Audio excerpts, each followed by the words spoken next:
Today I'm going to tell you about the class 9th ncert chapter 2 Socialism in Europe and the Russian Revolution. I'm going to explain you this chapter. Let's start it. The first topic is the age of social change. In the previous chapter, you read about the powerful ideas of freedom and equality that circulated in Europe after the French revolutions.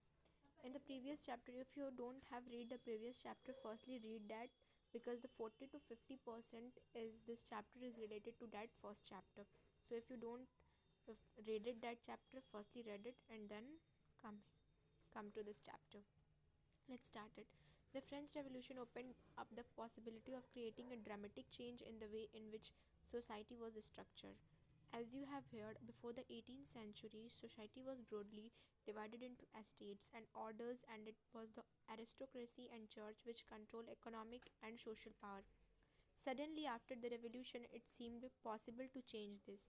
In many parts of the world, including Europe and Asia, new ideas about individual rights and who controlled social power began to be discussed. In India, Raja Ram Mohan Roy and de Rosier talked the significance of the French Revolution, and many others debated the ideas of the post-revolutionary Europe. The developments in the colonies in turn reshaped these ideas of societal change.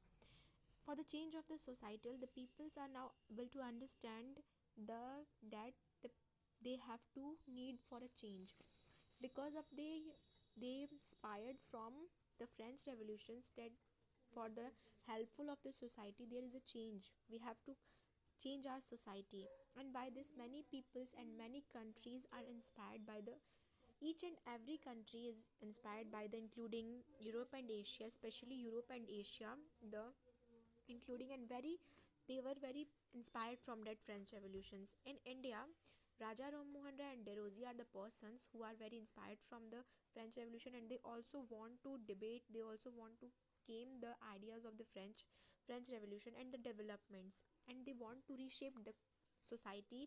They want to change the system. Not everyone in Europe, however, wanted a complete transformation of society. Responses varied from those who accepted that some change was necessary but wished for a gradual shift to those who wanted to restructure society radically. Some were conservatives, others were liberals or radicals. What did these terms really mean in the context of the time? What separated these strands of politics and what linked them together? Now I'm going to tell you that not everyone, because the thinking of the peoples are not same for every time. Some peoples are good in their dreams, good means all the peoples have not a way of thinking like this. If I am thinking that this is right, not this is not necessary that the other person is also wanted to that I wanted. By this only, the all the peoples are not wanted a complete changes, complete transformations. They only wanted that the changes are come, but slowly, quickly, not quickly, it's slowly. Means that the person they are not wanted to that the quickly changes occurred, means change, but gradually shift will occur. They were called conservatives, okay. And the others, they were which were wanted to fastly that the change have to come because of the society good investment, the change have to come. They were called the liberals and radicals. They were the called liberals and radicals. Now we have studied this is briefly and broad manner that what are liberals, radicals and conservatives, their thinking power, the tradition we have going to study in this context, okay. We will briefly at some of the important political tradition of the 19th century and see how they influence change. Then we will focus on the historical event in which they were was an impact at a radical transformation of society through the revolution in Russia. Socialism became one of the most significant and powerful ideas to shape society in the 20th century. The people are inspired with the French revolutions.